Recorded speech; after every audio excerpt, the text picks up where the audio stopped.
नमस्कार आप सभी को। सोशल साइंस की इस दुनिया में आप सभी का स्वागत है। हम पढ़ रहे हैं क्लास नाइन्थ का चैप्टर 2, लैंड फॉर्म्स अर्थ लिविंग कैनवस। तो लास्ट क्लास में हमने हमारा जो सिलेबस है वो देख लिया था कि हमें इस चैप्टर में क्या क्या पढ़ना है। तो हमने देख लिया था कि एक्सटर्नल फोर्सेस और इंटरनल फोर्सेस के बारे में हमें पढ़ना है। इंटरनल फोर्सेस वो फोर्सेस होती हैं जो धरती के अंदर से हमारे लैंडफॉर्म्स को क्रिएट करती हैं, और जो एक्सटर्नल फोर्सेस हैं वो धरती के बाहर से हमारे लैंडफॉर्म्स को डिज़ाइन करती हैं। इसी को समझते हुए हमने इंटीरियर ऑफ द अर्थ देख लिया था लास्ट टाइम। हमने देख लिए थे डिफरेंट लेयर ऑफ द अर्थ। उसके बाद कुछ डेफिनेशंस कवर कर ली थी। आज हम कुछ सबूत की बात करेंगे। कौन से सबूत? वो सबूत जो हमें बताते हैं कि हमारे धरती का इंटीरियर कैसा है। तो इसके लिए हमारे पास दो तरीके से हमारे सबूत इकट्ठे होते हैं। पहले हैं डायरेक्ट सोर्सेस और दूसरे हैं इनडायरेक्ट सोर्सेस। तो डायरेक्ट सोर्सेस में क्या होगा, यानी डायरेक्टली हम उन चीज़ों को एसेस कर लेंगे और उनका इस्तेमाल कर लेंगे। राइट। तो यहाँ पर पहला है माइनिंग एंड सरफेस रॉक। क्योंकि सरफेस रॉक तो हमें इजीली अवेलेबल है ही है, तो हम इन सरफेस रॉक्स का एनालिसिस कर सकते हैं, इन्हें देख सकते हैं और ये पता लगा सकते हैं कि इनका कॉम्पोजिशन क्या है। और इनका कॉम्पोजिशन पता करने के बाद हम एक अंदाज़ा लगा सकते हैं कि धरती के जो अंदर मटेरियल है वो कैसा होगा। क्योंकि ये रॉक भी कभी ना कभी लावा के फॉर्म में बाहर आए हैं और उसी से सारे के सारा जो रॉक्स हैं वो बने हैं। और इसी तरीके से जब हम माइनिंग करते हैं, क्योंकि सरफेस रॉक्स तो सरफेस पे हैं, मगर जब हम माइनिंग करते हैं तो हमें थोड़ा अंदर जाने का मौका मिलता है धरती के, और हम वहाँ से कुछ रॉक्स को वहाँ पर भी स्टडी करते हैं। तो इससे हम कंपैरिजन कर पाते हैं कि यहाँ का जो कॉम्पोजिशन है, यहाँ जो रॉक है उनका कॉम्पोजिशन, और जो डीप माइनिंग यानी अंदर जो माइनिंग करते वक्त जो रॉक मिले हैं उनका कॉम्पोजिशन कैसा है। इसके बाद है इसके बाद है डीप ओशियनिक ड्रिलिंग प्रोजेक्ट। ये भी वैसे ही है, माइनिंग जैसे ही है, but instead of drilling on continents, mining on continents, हम लोग उसको डीप ओशियन में कर रहे हैं। तो इसका एक फ़ायदा ये है कि ऑलरेडी ओशियंस बहुत गहरे हैं, ये 5 किलोमीटर तक गहरे हैं। उसके नीचे ड्रिलिंग करेंगे तो हमें काफ़ी अंदर जाने का मौका मिलता है धरती के, और वहाँ से जो मटेरियल बाहर आता है, वहाँ का जो टेम्परेचर है या बाकी सारी चीज़ें, हम उनको स्टडी करके एक अंदाज़ा लगा सकते हैं कि धरती के अंदर का कॉम्पोजिशन या उसके अंदर का जो फीचर्स हैं वो किस तरीके के होंगे। इसी में तीसरा है वॉल्केनिक इरप्शन। ये एक बहुत इम्पॉर्टेंट सोर्स है, और ये इम्पॉर्टेंट सोर्स इसलिए है क्योंकि ये जो इरप्शन हो रहा है ये सीधा एस्थेनोस्फीयर से आ रहा है। और हमें पता है एस्थेनोस्फीयर जो है वो किसका पार्ट है?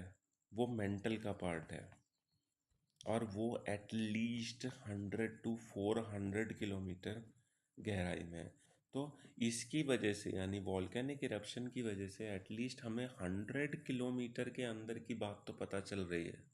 वहाँ पे मटेरियल कैसा है, जो लावा बाहर आ रहा है उसका कॉम्पोजिशन कैसा है। तो उससे हम अंदाज़ा लगा सकते हैं कुछ चीज़ों का, कि कुछ चीज़ है अंदर जो पूरी तरह से मोल्टन है, वो पूरी तरह से सॉलिड नहीं है, वो मतलब सेमाई सॉलिड है, वो बाहर आती है, और उसका हमें कॉम्पोजिशन भी पता चल पाया। इसके बाद आते हैं इनडायरेक्ट सोर्सेस। डायरेक्ट सोर्सेस से ज़्यादा इन्फॉर्मेशन हमें इनडायरेक्ट सोर्सेस से मिली है। वो इसलिए मिली है क्योंकि हम अगर ड्रिलिंग भी करते हैं या माइनिंग भी करते हैं तो वो कितना अंदर तक जा सकते हैं हम। आज तक सबसे गहरी जो ड्रिलिंग की गई है वो 14 किलोमीटर की थी। तो अगर हम 14 किलोमीटर तक चले भी जाएं तो क्या that is enough to understand the earth interior? नहीं, बिल्कुल भी इनफ नहीं है, क्योंकि भाई धरती तो मोर देन 6000 किलोमीटर गहरी है। उसमें 14 किलोमीटर को जान लेना क्या इनफ है? नहीं। तो इसीलिए हमारे को इनडायरेक्ट सोर्सेस बहुत ज़्यादा हेल्प करते हैं। तो पहला है temperature, pressure and density variation. तो ये जो धरती के अंदर का टेम्परेचर है, प्रेशर है, डेंसिटी वेरिएशन, इनका अंदाज़ा लगाया जाता है। क्योंकि जैसे माइनिंग है, मैंने बताया 14 किलोमीटर गहरा जो हम माइनिंग कर रहे हैं, तो हमें थोड़ा अंदाज़ा हो जाता है कि अंदर जाते वक्त टेम्परेचर इंक्रीज़ होगा, डिक्रीज़ होगा, प्रेशर कैसा था, डेंसिटी कैसे वेरी कर रही थी। तो इन सारी चीज़ों का अंदाज़ा हमें हो जाता है और बाद में हम इसे पूरी धरती पर अप्लाई करने की कोशिश करते हैं। सेकेंड इम्पॉर्टेंट सोर्स जो है वो मिटियोर्स है। मिटियोर्स बड़े बड़े पत्थर हैं हमारे सोलर सिस्टम में जो लगातार घूमते रहते हैं, और कई बार ये किसी प्लानेट के इन्फ्लुएंस के कारण या उसकी ग्रेविटी के कारण उस प्लानेट के एटमॉस्फेयर में घुस जाते हैं और बाद में उसी प्लानेट पे गिर जाते हैं। धरती पर भी ये गिरते रहे हैं समय समय पर। तो हमें एक चीज़ पता है, बिग बैंग थ्योरी में हमें ये बताया गया था कि सारा का सारा ब्रह्मांड यानी एंटायर यूनिवर्स कभी एक डॉट में ही कॉन्सेंट्रेटेड था, और बाद में जब एक्सप्लोजन हुआ तो ये मटेरियल चारों दिशाओं में स्कैटर हो गया, और उसके बाद उससे ही हमारे जो सन है, प्लानट है, वो सारे स्ट्रक्चर बने थे। तो कहने का मतलब ये है कि जो हो सकता है या काफ़ी पॉसिबिलिटी है कि जो ये मीटियोर्स आ रहे हैं इनका कॉम्पोजिशन धरती के कॉम्पोजिशन जैसा ही हो। तो इनको स्टडी करने करके भी हम काफ़ी सारी चीज़ों का अंदाज़ा लगा पाते हैं। राइट। उसके बाद है ग्रेविटेशन, यानी ग्रेविटी एनोमली, यानी ग्रेविटी के वेरिएशन का जो एनोमली मतलब जो वेरिएशन है धरती पर हो रहे हैं वेरिएशन, उनकी स्टडी कर लेना। तो उनकी स्टडी कैसे करेंगे? क्योंकि हमें पता है कि धरती का शेप जो है वो सर्कल नहीं है पूरी तरह, वो दिस इज जियोइड शेप, यानी ऊपर से थोड़ा सा पोल्स से थोड़ा दबा हुआ है, और जो इक्वेटर है उस पर बल्ज आउट है, थोड़ा बाहर की तरफ निकला हुआ है। तो अगर ये सेंटर ऑफ अर्थ है, तो यहाँ से इक्वेटर की तरफ जो है ये ज़्यादा डिस्टेंस है, और पोल्स की तरफ कम डिस्टेंस है। तो हमें ये पता चला कि जो सेंटर है हमारे अर्थ का, वहाँ कुछ तो ऐसा है जो यहाँ पर हमारी ग्रेविटी ज़्यादा हो जाती है।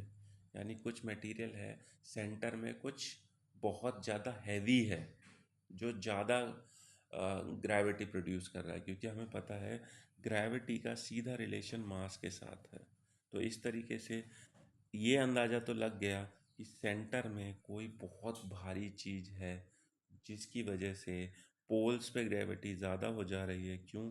क्योंकि उसका डिस्टेंस कम है, और जो इक्वेटर पे है उस थोड़ी सी ग्रेविटी कम है क्योंकि उसका डिस्टेंस ज़्यादा है। इसके बाद मैग्नेटिक सर्वेस, क्योंकि हमें पता है जो मैग्नेटिक एक्टिविटीज़ हैं धरती की, वो सारी की सारी यहाँ होती हैं। ये क्या चीज़ है? ये आपका आउटर कोर है।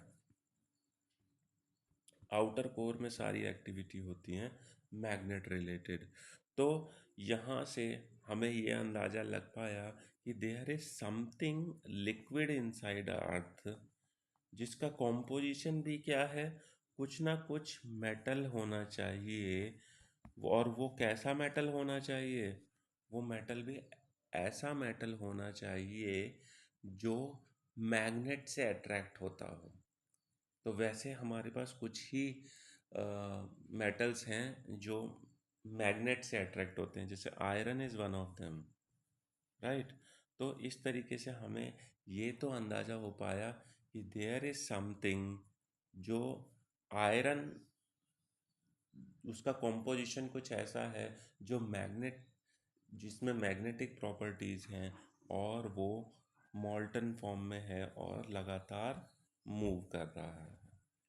लास्ट सोर्स है हमारा सिस्मिक एक्टिविटी, यानी अर्थक्वेक वेव्स। ये बहुत इम्पोर्टेंट सोर्स है। क्यों इम्पोर्टेंट सोर्स है? क्योंकि इसने हमें बहुत सारे कन्फर्मेशन दिए हैं। कन्फर्मेशन कैसे दिए हैं? क्योंकि मान लीजिए जब अर्थक्वेक आता है, यहाँ पे अर्थक्वेक आया, तो तीन तरीके के वेव निकलती हैं, पी वेव, एस वेव और सरफेस वेव्स। सरफेस वेव्स वो हैं जो धरती पर नुकसान करती हैं, पूरा फैल के जो हमारा डिस्ट्रक्शन होता है वो इससे आता है। पी और एस वेव जो हैं वो धरती के अंदर ट्रैवल करती हैं, तो उनसे हमें कोई प्रॉपर्टी या उसका तो नुकसान नहीं होता, मगर they are very helpful in understanding the interior of the earth. अब वो कैसे? क्योंकि जो पी वेव्स हैं, पी वेव्स की एक प्रॉपर्टी है, ये लिक्विड, गैस और सॉलिड तीनों से पास कर सकती है, मगर जो एस वेव हैं ये खाली सॉलिड में चलती हैं। ठीक है। तो यहाँ पर आप देख सकते हैं जब अर्थक्वेक आया, क्योंकि जगह जगह हमने इंस्ट्रूमेंट लगा रखे हैं, यहाँ पे इंस्ट्रूमेंट है, यहाँ पे इंस्ट्रूमेंट है, यहाँ पे इंस्ट्रूमेंट है, तो होता ये है जब अर्थक्वेक कहीं भी आता है तो उसकी थोड़ा बहुत जो इन्फ्लुएंस है वो दूसरे सिस्मोग्राफ्स में भी रिकॉर्ड होता है जो यहाँ पे हैं। तो एक समय में मान लीजिए यहाँ पर अर्थक्वेक आया, तो साइंटिस्ट्स को ये तो पता चल गया कि अर्थक्वेक जहाँ से आया है वहाँ से और 103 डिग्री सेल्सियस, 103 डिग्रीज तक, वहाँ तक दोनों वेव्स पहुँचती हैं, मगर 142 डिग्री से लेके और 180 डिग्री सेल्सियस तक, नॉट सेल्सियस, सॉरी सेल्सियस नहीं है, 180 डिग्री ये एंगल है, तो 180 डिग्री तक हमारी सिर्फ पी वेव्स पहुंचती हैं। तो उन्होंने एक अंदाज़ा लगाया कि जो 103 ये वाला जो हिस्सा है, यहाँ पर वेव पास हो रही हैं किसी सॉलिड स्ट्रक्चर से, मगर कहीं बीच में जो है कुछ ना कुछ लिक्विड है जिससे एस वेव पास नहीं हो पा रही, और केवल कौन सी वेव पास हो रही हैं? केवल हमारी पी वेव पास हो रही है। तो इस तरीके से उन्होंने अंदाज़ा लगाया। और बाद में भी जो बीच वाला कोर है वो सॉलिड है, वो कैसे पता चला? क्योंकि आप देखिए, हमने लाइट चैप्टर में भी पढ़ा है, आपने भी स्कूल में पढ़ा होगा कि जब लाइट अपना मीडियम चेंज करती है, जब वो एक मीडियम से दूसरे मीडियम में घुसती है, तो वो शॉर्टेस्ट पाथ लेने की कोशिश करती है, यानी बेंडिंग ऑफ लाइट होती है, तो बेंड कर जाती है। इसी तरीके से जब पी वेव्स भी एक मीडियम से दूसरे मीडियम में एंटर करती है तो वो बेंड हो जाती है। तो यहाँ पर जब वो लिक्विड से सॉलिड में एंटर हुए, क्योंकि जो इनर कोर है वो तो सॉलिड है, तो जब वो इस आउटर कोर जो कि लिक्विड है उससे इनर कोर में एंटर हुए जो कि सॉलिड है, तो एक बेंडिंग पता चली वहाँ पे, ये पी वेव बेंड हो रहे थे। तो इस वजह से हमें पता चला कि पहले कोई एक सॉलिड सरफेस है, उसके बाद एक लिक्विड लेयर है, और सबसे अंदर फिर दोबारा से एक सॉलिड लेयर है। तो इस तरीके से हमें धरती के इंटीरियर के बारे में पता चला। अब आगे बढ़ते हैं। ये तो पता चल गया कि धरती का इंटीरियर कैसा है। अब देखना है हमें कि धरती का जो ऊपर की जो फंक्शनिंग है, जो प्रेजेंट शेप ऑफ लैंड्स हैं, ओशियन है, वो कैसे बने। राइट। तो इसके लिए प्लेट टेक्टोनिक थ्योरी आई थी। प्लेट टेक्टोनिक थ्योरी हम डिटेल में डिस्कस करेंगे, मगर उससे पहले हमें देखना है कि प्लेट टेक्टोनिक से पहले भी कई थ्योरीज आई थी। राइट। जैसे continental drift theory, convection current theory और सी फ्लोर स्प्रेडिंग थ्योरी। तो हमें ये चारों को डिस्कस करना है। तो पहली है हमारी कॉन्टिनेंटल ड्रिफ्ट थ्योरी। तो जैसा कि यहाँ पे पता ही चल पा रहा है कि कॉन्टिनेंटल जो क्या कर रहे हैं, ये ड्रिफ्ट कर रहे हैं, यानी खिसक रहे हैं, एक दूसरे से दूर जा रहे हैं। ये दूर क्यों जा रहे हैं? क्योंकि पहले ये पास थे। यहाँ पे आप देख पा रहे होंगे ये ग्लोब के अंदर सारे के सारे प्लैनेट्स जो हैं वो एक जगह हैं। तो कॉन्टिनेंटल ड्रिफ्ट थ्योरी में अल्फ्रेड वेगेनर यही बताते हैं कि पहले सारे के सारे प्लैनेट्स जो हैं वो एक जगह थे, बाद में वो ड्रिफ्ट हो होकर अलग चले गए। राइट। अब वो अलग, वो एक साथ थे, इसका ये क्या एविडेंस देते हैं? इसका वो पहला एविडेंस देते हैं जिगसॉ फिट। Jigsaw fit. अब ये जिगसॉ फिट क्या होता है? जिगसॉ फिट होता है, देखिए यहाँ पे जो साउथ अमेरिका है ये अफ्रीका में एकदम फिट हो जा रहा है। उसके यहाँ पे जो दोनों का स्ट्रक्चर है ये बिल्कुल एकदम फिट हो जा रहा है। तो ये कैसे फिट हो जा रहा है? क्योंकि अल्फ्रेड वेगनर का कहना था ये दोनों पहले एक ही जगह थे, बाद में ये टूट के अलग हुआ है, तो इसीलिए ये इतना इफ़ेक्टिवली फिट हो जाता है। राइट। तो पहला एविडेंस जो उन्होंने दिया वो था जिग्सॉ फिट। और जिग्सॉ फिट में उन्होंने कहा, क्या कहा कि दोनों, मतलब कई जो कॉन्टिनेंट्स हैं आज के टाइम में, इनका जो शेप है वो इस तरीके का है कि वो एक ऐसा लगता है कि ये कभी ना कभी साथ में थे। दूसरा एविडेंस जो वो देते हैं वो है फॉसल एविडेंस। यानी मान लीजिए ये मान लीजिए ये north America, sorry south America है, और ये अफ्रीका है। अब यहाँ पर इसकी जो वेस्टर्न कोस्ट है साउथ अमेरिका की, और जो ईस्टर्न कोस्ट है अफ्रीका की, यहाँ पर कुछ फॉसिल्स पाए गए हैं। स्पेशली स्पेशली मीसोसॉरस के, जो एक फ्रेश वाटर रेप्टाइल था, तो उसके फॉसिल दोनों तरफ पाए गए हैं, जबकि बीच में आज के समय में पूरा का पूरा अटलांटिक ओशन मौजूद है। तो ये कैसे पॉसिबल है कि यहाँ से एक फ्रेश वाटर रेप्टाइल बीच में से तैर के जाके यहाँ पर रहने लग जाए? तो ये बातें दिखाती हैं कि क्योंकि यहाँ और यहाँ दोनों तरफ उसके फॉसिल मिले हैं, तो अल्फ्रेड वेगनर कहते हैं कि ये इसीलिए पॉसिबल हो पाया है क्योंकि ये दोनों कॉन्टिनेंट्स कभी ना कभी एक ही जगह थे, ये अलग नहीं थे। राइट। दूसरा है, मतलब तीसरा है रॉक स्ट्रक्चर सिमिलैरिटी। यानी सेम एज के रॉक मिलते हैं हमें यहाँ पे, फिर से जो, अगर हम साउथ अमेरिका बनाते हैं यहाँ पे, और ये जो अफ्रीका है यहाँ पर, दोनों जगह जो रॉक्स हैं उनकी एज सेम है, उनका स्ट्रक्चर और कॉम्पोजिशन सेम है, स्ट्रक्चर नहीं, उनका कॉम्पोजिशन सेम है।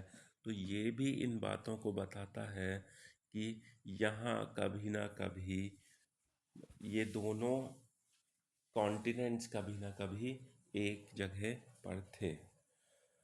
अब जब अल्फ्रेड वेगनर से पूछा गया कि भाई ये एक जगह तो थे मगर ये अलग कैसे हो गए, तो वो बाद में वो कुछ एविडेंस देते हैं, मतलब वो कुछ बताते हैं कि किस चीज़ ने इन्हें अलग किया होगा। तो वो चीज़ें क्या हैं? वो कहते हैं कि भाई सी वेव्स ने इसमें बहुत बड़ा रोल प्ले किया। तो सी वेव्स ने क्या रोल प्ले किया?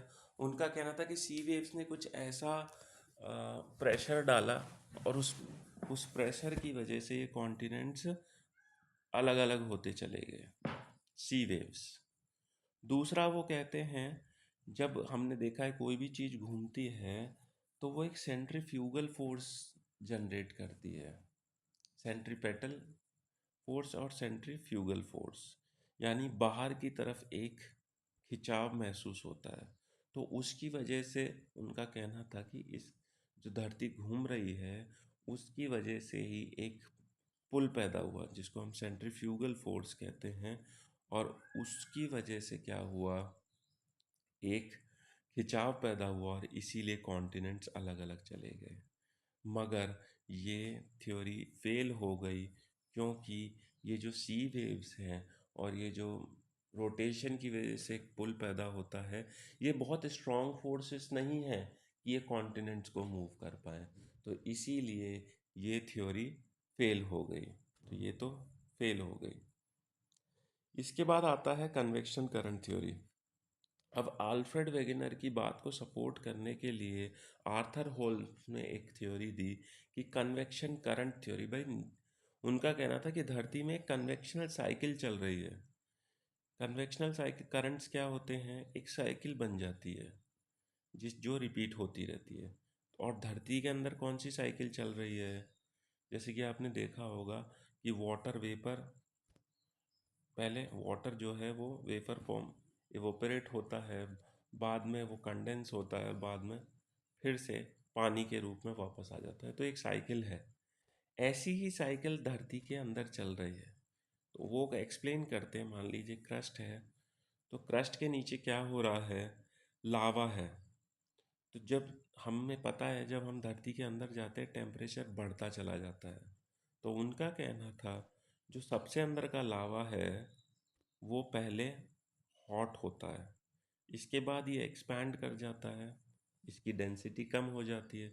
अब डेंसिटी कम हो जाती है तो ये ऊपर जाने की कोशिश करता है, तो ये ऊपर जाता है।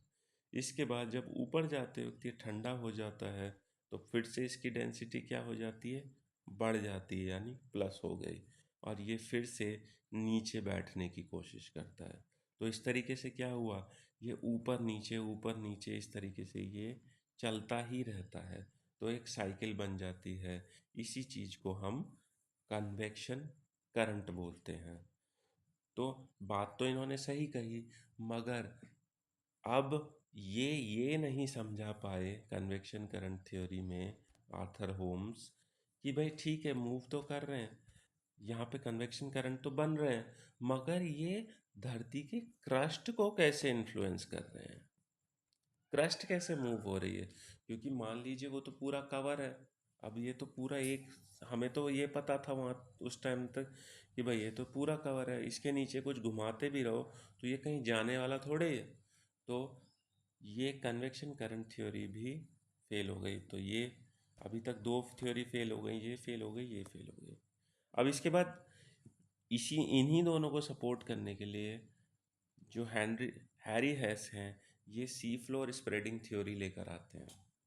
तो ये क्या कहते हैं कि मान लीजिए ये सी है, ये सी है, और इसके बीचों बीच से कुछ लावा निकलता है। और जब वो लावा निकलता है तो वो बाकी के साइड वाले लेयर्स हैं, जैसे ये जो मैं लाइन ड्रॉ कर रहा हूँ, ये साइड वाले लेयर हैं, इनको बाहर की तरफ पुश करता रहता है, इस तरफ इस तरफ। तो इससे क्या होगा? सी फ्लोर स्प्रेड हो गया, राइट। तो वो दोनों तरफ स्प्रेड हो गया। अब इसका हमें अंदाज़ा कैसे लगा कि ये स्प्रेड हो गया? तो जब भी कोई लावा निकलता है वो मोल्टन फॉर्म में होता है, और उसके अंदर कुछ मैग्नेटिक मटेरियल भी होता है, राइट, जो मैग्नेट से अट्रैक्ट होता है। वो मैग्नेट जो मटेरियल है, जो मैग्नेटिक मटेरियल है, वो अपने आप को धरती की मैग्नेटिक फील्ड के साथ अलाइन कर लेता है जब वो निकलता है। और धरती की जो मैग्नेटिक फील्ड है वो समय समय पर चेंज होती रहती है। तो जब साइंटिस्ट ने इसको स्टडी किया कि यहाँ पे जो रॉक हैं, यहाँ पे जो रॉक हैं, उनका जो कॉम्पोजिशन हमने स्टडी किया, तो उनके जो मैग्नेटिक प्रॉपर्टीज़ हैं, तो जैसे ये लाइन है और ये लाइन है, ये बिल्कुल सिमिलर डिस्टेंस पे हैं बीच से। तो इन दोनों के रॉक में तो सेम मैग्नेटिक प्रॉपर्टी दिखाई दी, यानी उनकी जो मैग्नेटिक प्रॉपर्टीज़ है वो थी।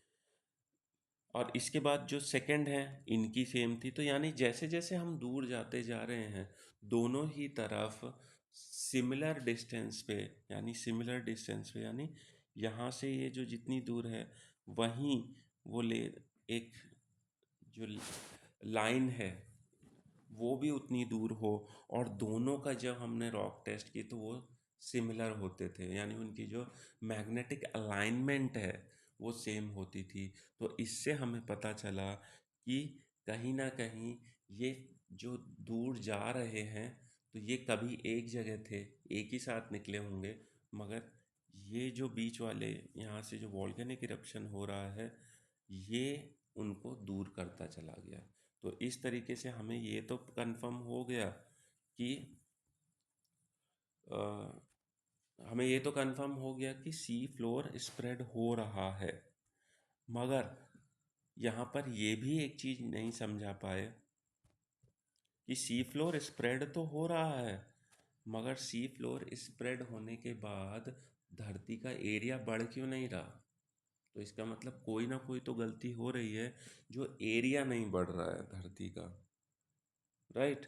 तो यहाँ पर भी उस चीज़ को ये एक्सप्लेन नहीं कर पाए। इन सारी दिक्कतों को दूर किया प्लेट टेक्टोनिक थ्योरी में। तो प्लेट टेक्टोनिक थ्योरी ने क्या बताया कि भाई ये सब इसलिए हो रहा है क्योंकि बात तो सही है कि कन्वेक्शन करंट अंदर बन रहे हैं, लगातार बनते रहते हैं, और उनकी साइकिल बदलती रहती है। ऐसा नहीं कि वो एक बार बन गया, कि मान लीजिए एक साइकिल इस तरीके से बन गई ऐसे, तो ऐसा नहीं है कि वो ऐसे ही चलती रहेगी, नहीं। क्योंकि धरती के अंदर वो टेम्परेचर वेरी वेरी करता रहता है, या कुछ चेंजेस होते रहते हैं, तो उस वजह से क्या है, ये साइकिल भी बदलती रहती है। राइट। तो जो प्लेट टेक्टोनिक थ्योरी है उसमें उन्होंने कहा कि भाई कन्वेक्शन करंट थ्योरी सही है बिल्कुल, सी फ्लोर स्प्रेडिंग थ्योरी भी सही है, और कॉन्टिनेंटल ड्रिफ्ट थ्योरी भी सही है। बट उनके साथ जो रीज़न दिए गए वो थोड़े अलग हैं। उनका कहना था जो धरती का जो क्रस्ट है ये डिफरेंट प्लेट्स में डिवाइड है, यानी छोटे छोटे हिस्सों में डिवाइडेड है। और ये किस पे फ्लोट कर रहे हैं, ये एस्थेनोस्फियर पर फ्लोट कर रहे हैं, इसीलिए ये मूव करते हैं। यानी जब एस्थेनोस्फियर में कन्वेक्शन करंट बनते हैं, वो मूव करते हैं, जो कन्वेक्शन करंट है वो प्लेट्स को मूव कराते हैं। ठीक है ना। तो उनका एक बार और रिपीट कर लेते हैं। जो हमारी क्रस्ट है वो छोटे छोटे प्लेट्स में डिवाइडेड है। राइट। ये प्लेट्स किस पे फ्लोट कर रही हैं, एस्थेनोस्फियर पे फ्लोट कर रही हैं। और जब कन्वेक्शन करंट के कारण कोई मूवमेंट होता है एस्थेनोस्फियर में, तो ये प्लेट्स भी मूव करती हैं। क्योंकि इनका जो मूवमेंट है बहुत स्लो होता है, इसीलिए हमने देखा जो हमारे कॉन्टिनेंट्स हैं वो एक जगह थे, वो इसीलिए बहुत धीरे धीरे मूव करे। और अभी भी हम देख रहे हैं प्लेट टेक्टोनिक के कारण ही, टेक्टोनिक का मतलब होता है मूवमेंट, तो यानी उसी के कारण अभी भी इंडिया जो है वो यूरेशियन प्लेट की तरफ अभी भी मूव कर रहा है, वो ऊपर की तरफ जा रहा है। अभी भी ये मूवमेंट बंद नहीं हुआ है। तो ये मूवमेंट अभी भी चल रहा है, ये खुद एक एविडेंस है कि जो प्लेट है वो अभी भी कहीं ना कहीं under the influence of asthenosphere अभी भी इंडियन प्लेट यूरोशियन प्लेट को स्ट्राइक कर रही है। राइट। अब जो प्लेट हैं ये कुछ तरीक़ों से चलेंगे, ये तीन ही तरीके से चल सकती हैं। पहला क्या होगा, ये या तो डाइवर्जेंट हो जाएंगी, यानी एक दूसरे से अलग चली जाएंगी, एक इधर मूवमेंट। एक होते हैं कन्वर्जेंट, यानी ये एक दूसरे की तरफ आने की कोशिश करेंगी। या फिर तीसरी हैं कि ये एक दूसरे के पैरेलल चलें। राइट। एक दूसरे की तरफ ना चल के ये पैरेलल चलें। तो ये तीन ही मूवमेंट पॉसिबल हैं। और हम देखते हैं कि जब ये एक दूसरे की तरफ चलती हैं, यानी कन्वर्जेंट बाउंड्री जब फॉर्म होती हैं, तो वहाँ पर फोल्ड माउंटेन फॉर्म होते हैं। राइट। और कई बार हमें इसीलिए इनके मूवमेंट के कारण जब भी ये हल्का हिलती हैं, तो हमें स्पेशली जैसे हिमालयस फोल्ड माउंटेन्स हैं, तो हमें नॉर्थ इंडिया में काफ़ी भूकंप देखने को मिलते हैं, उसी से अर्थक्वेक आते हैं। राइट।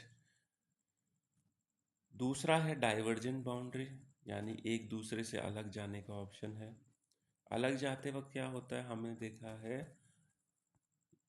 फॉल्ट माउंटेन बनते हैं, है ना। फॉल्ट हो जाता है, यानी कि धरती का कुछ हिस्सा या तो अंदर की तरफ चला जाता है, इसीलिए हमें लगता है कि जैसे मान लीजिए दो हिस्से हैं, पहले एक जगह थे, अलग जाने की वजह से ये वाला हिस्सा यहाँ पहुँच जाता है। तो क्या हुआ, ये वाला हिस्सा हमें ऊंचा लगने लगता है, तो इसको हम बोलते हैं फॉल्ट माउंटेन्स। ठीक है, तो यहाँ पर फॉल्ट माउंटेन बनते हैं, और डाइवर्जेंट बाउंड्रीज में अक्सर भूकंप के चांसेस कम ही होते हैं। सबसे ज़्यादा भूकंप के चांसेस जो बनते हैं हमारे, वो होते हैं ट्रांसफॉर्म बाउंड्री। यानी यहाँ पर जब जो प्लेट्स हैं वो एक दूसरे के पैरेलल चलती हैं, तो जब भी ये साथ में खिसकते हैं तो यहाँ पर अर्थक्वेक के चांसेस दोबारा बन जाते हैं। तो इस तरीके से प्लेट टेक्टोनिक थ्योरी कहती है कि ये क्रस्ट जो है वो कुछ हिस्सों में डिवाइडेड है, और वही हिस्से मूव करते रहते हैं। राइट, तो ये था आज का हमारा प्लेट टेक्टोनिक थ्योरी। सो यहाँ पे हमने लिखा भी है, the plate tectonic theory is a modern theory that explains the movement of continent and ocean. तो वही है, स्मॉल प्लेट्स में several large and small plate that float over the semi Bolton asthenosphere. वो एस्थेनोस्फीयर पे float कर रहे हैं, और जब भी एस्थेनोस्फीयर में कोई मूवमेंट दिखाई देता है तो वो जो हमारी प्लेट्स हैं उनको भी एक्टिव कर देता है। तो अब नेक्स्ट क्लास में हम पढ़ेंगे कुछ इंटरनल प्रोसेसेस। तब तक आप लोग पढ़ते रहिए, नई चीज़ें सीखते रहिए, और इस गर्मी में अपना ध्यान रखिए। नमस्कार।